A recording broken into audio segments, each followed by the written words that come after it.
So, syempre, pag open natin ang ating system, click mo lang po yung cash in. Then, another cash in.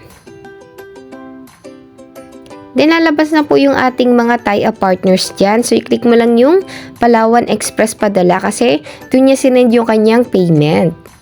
So, ang ilagay mo lang dyan kung magkaning amount nung ticket natin. So, 19,005 yan. Diba? Ang daming zero. Ngayon, i-cash fund lang po yan. Then, lalagay mo lang yung iyong transaction password. Then, submit mo na agad. Then, syempre, loading muna yan. At, ayan, lalabas po yung ating Dragon Pay. So, click mo lang yung send instructions via email or mobile.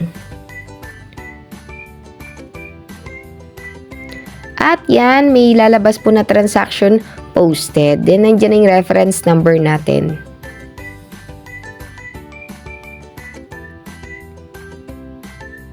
Then, syempre, punta ka po sa iyong Gmail kasi yun yung instruction. So, ayan. Ayun na. Update. So, ayun yung Dragon Pay. Yung sinend niya. Wow! So, i-click mo lang po yung color blue na link. At ito po yung lalabas. Ayan. So, i-copy mo lang po yung reference number. Then, yung mga step 1 and step 2. Sundan mo lang po yan. So, yan. Sinend natin kay ma'am. So, ayan po yung conversation namin. Then, pagka-send niya nung receipt, nandito na agad sa system natin. Grabe, sobrang bilis. So, i-book na natin yan. Search flight. Then, one way lang si sir. So, galing siya sa Japan. Or dun siya nagmula. So, yun yung origin niya. Then, ano ba yung city? Yan, so sa Osaka siya.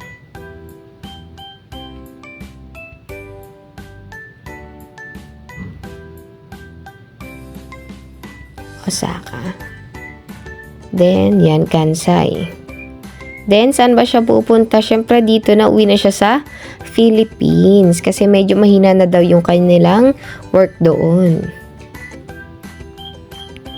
So, hindi po talaga lifetime ang pagiging OFW. So, maganda po talaga meron tayong may uwing business katulad po nito.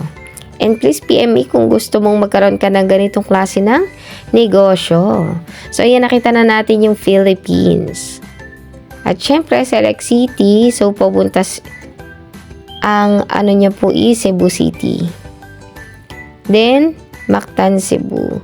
So, 2024 April 1 po siya uuwi. Click mo lang yung set date. Then, total passenger, i-plus mo lang yung sa adult. Then, any airline na para yung pinaka-cheapest yung maibigay natin.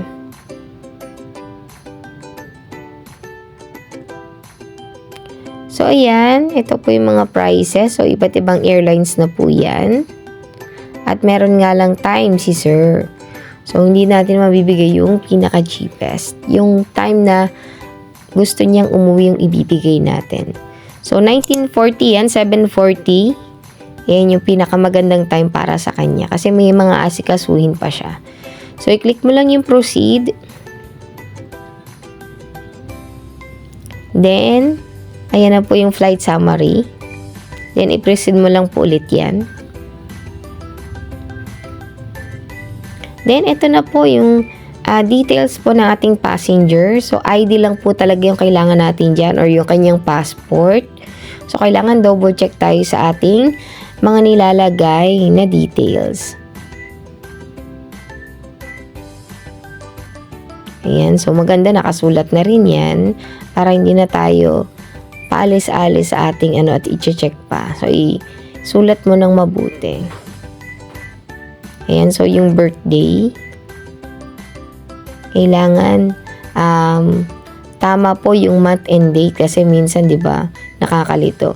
So no baggage available. So yan, makikita mo na agad kung may bayad pa yung baggage niya o wala na. So pag ganyan po, free na po yung baggage niya. So i-click mo lang yung next. At ayan na yung kanyang details. So, i-double check mo ulit. Then, doon naman tayo sa contact details. So, yung number nila, ayan, ilagay mo lang dyan. So, ayan yung binigay ni ma'am. At yung email address naman na binigay ni sir. Yan, so, be careful lang po talaga.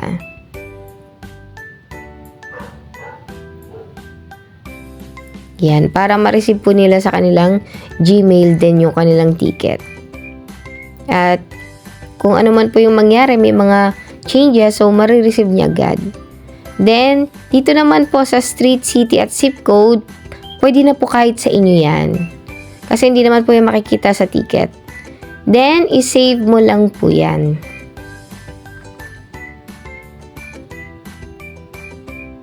Yan, actually, katawagan ko dyan si ma'am kasi siya po ay na-trauma na at nagpabook sila pero hindi pa nabibigay sa kanila yung ticket. Grabe. Then, ayun na po yung passenger details. So, ito na. Pwede mo ulit niyang i-check yan, yung passenger at saka yung contact. So, na-double check na naman natin. So, makikita mo na dyan yung total amount at ilagay mo lang yung transaction password mo. Then, i-click mo lang po yung confirm payment. Ayan, so dyan, chinek ko pa. Ayan, di ba mga nagdo-double check pa tayo. Para sure. Then, clinic ko na po yung confirm payment. Baka mawala pa yung ating ticket na yan. At marami po talagang nagbubook. Ayan, so after the long wait, hooray, transaction completed. Ayan, so na-book na natin yung ticket ni sir, grabe. Then, ang next naman po natin ang gagawin, titignan naman natin yung ticket niya. So, i-click mo lang yung Google Chrome.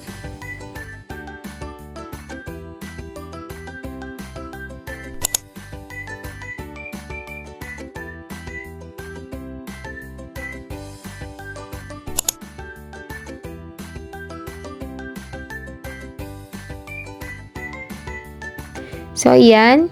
Dito tayo mapupunta. Maglalagin tayo ulit dahil nag-sign out tayo. So, ayan. Kahit naman din po makita nyo yan, hindi nyo siya basta ma-open dahil i-authorize ko pa po kayo. So, punta na po tayo sa online booking. Then, international flights. Then, dito po tayo sa issue ticket or e-ticket logs. Yan. Please wait. Bakit ba lagi na lang tayo naghihintay? Ayan. Then, ayan na. Grabe. So, ayan na po yung mga tickets na na-book natin dito sa ating account. Then, yung red naman is canceled flights. At, i-click lang natin yung get ticket. So, ayun. May isa pang lalabas. Click here to get your receipt. Then, may lalabas po na open with. Then, click mo lang yung PDF.